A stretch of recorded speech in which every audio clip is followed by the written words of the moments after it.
बाद घर आवे के टिकट करा लेता, लेकिन मजदूर के युवक के हत्या कर दिया जाता। परिवार के बुरा हाल बा, रो रो के।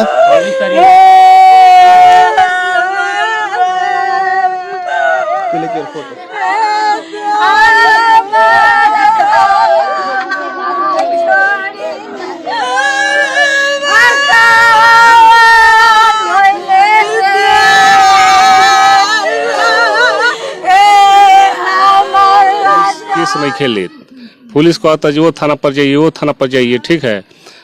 ठेकेदार बोल रहा है जो ले गया है बोला के उसको आप लोग जो ही एथी करिए, हम क्या जानते हैं। नमस्कार, रघुदत्तन जी भोजपुरिया झकोरा। अभी हम पहुंचल बानी बिशंबरपुर थाना क्षेत्र के तिवारी मटहिया गांव में, जहां से एक युवक मजदूरी करे जाता। वो युवक के हत्या करके 100 के नदी में फेंक दिया जाता।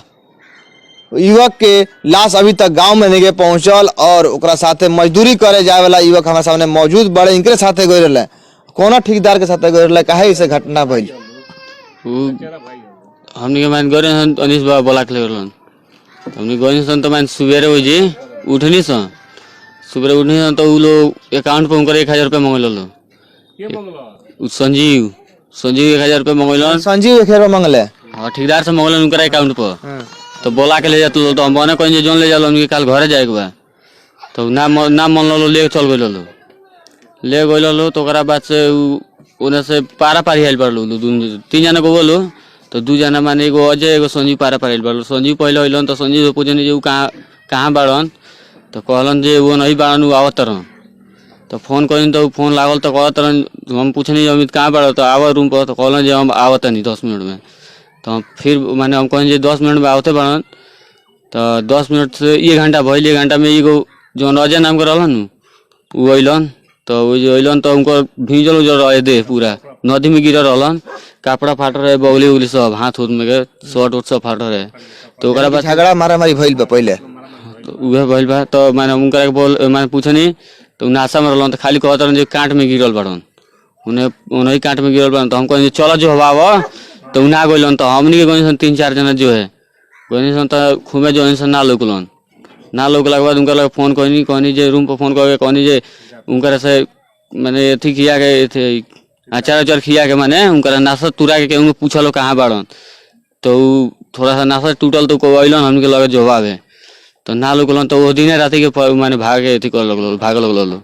अमित सहनी राजस्थान के जोधपुर में मजदूरी करे जाता रहे, ओइजा वो युवक के हत्या कर दिया जाता। वो मजदूर के हत्या कर लेता। वो मजदूर के हम घर आइल बनी, देख सकता नहीं मजदूर के घर पे, वो धर्मेंद्र सहनी के घर पे आइल बनी, जहाँ 26 तारीख की घटना है। वो घटना के बाद अभी तक ई घर में अभी तक चूल्हा नहीं जलल, अभी तक लाश नहीं आयल गाँव में, जना से गाँव में देखल जाता तो मातम पसरल बावे। हर एक लोग के इंतजार बा, आज अमित अयन तो काल अयन, जना के इंतजार बा। कैसे का भइल बात भइल तो का कहले? बाबू हमार फोन कइला एक दिन 25 तारीख के। बाबू कहला ए मम्मी का नाम 1000 रुपया तू भेज दिह, हम चलिया। हम कहनी बाबू ठीक बाटे, तू हमरा के पासबुक दे दिह, हम पैसा भेज देम, तू चलिए। बाबू हमर कहले जे ठीक बाटे, का नाम है हम तार के सवेरे बताएम ठेकेदार से। आज रात के 8 से 9 बजे ले ठेकेदार आई। हम कहनी ठीक बा, तू हमरा के सवेरे बताई। बाबू हमर सवेरे फोन ना कइला। तब हम एने से फोन 11 बजे करीब में लगौनी। तो बाबू से कहनी बाबू का भइल, ठेकेदार का कहले हैं? तो कहते रहे जे मम्मी हो का ठेकेदार कही हो, आए घर ना फोड़ी तो जवार का लूटी, रहे दो, हमरा ठेकेदार के पैसा ना चाहिए, केहू का पैसा ना चाहिए, तू पैसा 1000 भेज दिया, हम तहरा चलिए। ओकरा बाद से बाबू कहत हम का भइल, झगड़ा नहीं भइल का? आता ना मम्मी कुछ ना भइल। कहता ठेकेदार तुम्हारा औकात क्या चीज़ है, ठीक बा? हम कहनी बाबू हाँ ठेकेदार। तो हम कहनी बाबू तारा ठेकेदार से कौन झगड़ा बा, हमनी के गरीब बानी सन, तो अमीर के लगे तो जात नहीं सब भीख मांग के खाए, तो तारा औकात काची देखल सन। आ तो मम्मी हो तू चुपचाप रह, छोड़ा हटावा बाजार, बहुत कुछ हो चुकल बा। हम कहनी का भइल तू बताओ ना हमरा से। तब बाबू रोत रहूँ ना, मोबाइल काट देते रहूँ, बतिया कह तो हम कहनी फिर फोन में लगाओ तो कहीं बताओ ना का भइल बा। आ तो मम्मी कुछ मत कह, कुछ भी नहीं के भइल, जान लो बहुत कुछ हो गल, कुछ नहीं के भइल, बहुत कुछ हो गल बा। हम कहनी अच्छा तो का भइल, छोड़ा सब बाजार हटाओ, हम पैसा भेजतनी तू चल आओ। हमारे बाबू कहूँ ये बतिया, हम कहनी अच्छा ठीक बाटे। तो हम कहनी कहाँ बार तू चंदन से बात करावा। कहता मम्मी रे हम न बानी चंदन क्वार्टर में बार। हम कहीं तो बात कर रहा हूँ उनका से, का ठेकेदार से बात भइल काहे हुआ औकात हम के देख ले हैं। ओकरा बाद से ही बात जब हो गए तो फिर काट दूँगा। तो बाबू हम वीडियो कॉलिंग फ़ोन करूँ, वीडियो कॉलिंग फ़ोन करूँ तो बाबू हमार कुछ ना बोलते रहूँ, टुकुर टुकुर ताकत रहूँ। तो सुनात ना रहे का कहता, तो हम कहनी बोल ना का कहता रे। तो कहता जो पासबुक भुला गल बाटे, तो हम के भेजे पैसा, केहू के पासबुक होके तू मांग के दो, हम पैसा भेजावता न। तो बाबू इतना कह के काट दी। ओकरा बाद से मोबाइल जौन स्विच ऑफ भइल बा तो खुलल नहीं खे। ओकरा बाद से हम लगावत हार गइल बानी। ओकरा बाद से फोन नहीं खे लगन जन्नी, बस इतना हमार बाबू कहले बड़ा। ओकरा बाद से बात नहीं खे भइल।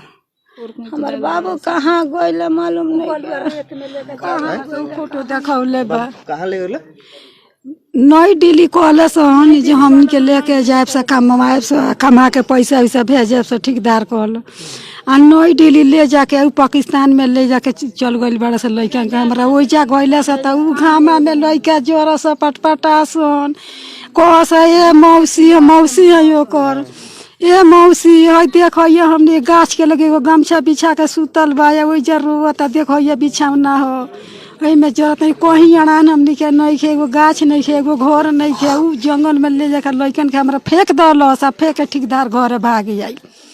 घर भाग आदमी लगा दलस, तब न आदमी ले जाकर मार दलस आ मारवा दलस। आ जब उ मारा गल तो अभी गइल ओइजा एगो लइका और बचा रहे तो ओकरो पर बिराए रहे। तो हमनी के कुल गोड़ा मिल के दाबी चढ़ौनी से ओकरा के तो जाके उ लइकवा के लेके आई।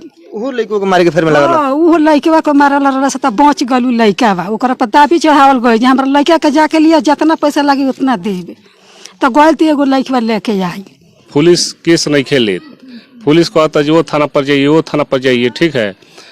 ठेकेदार बोल रहा है जे जो ले गया है बोला के उसको आप लोग जो ही एथी करिए, हम क्या जानते हैं।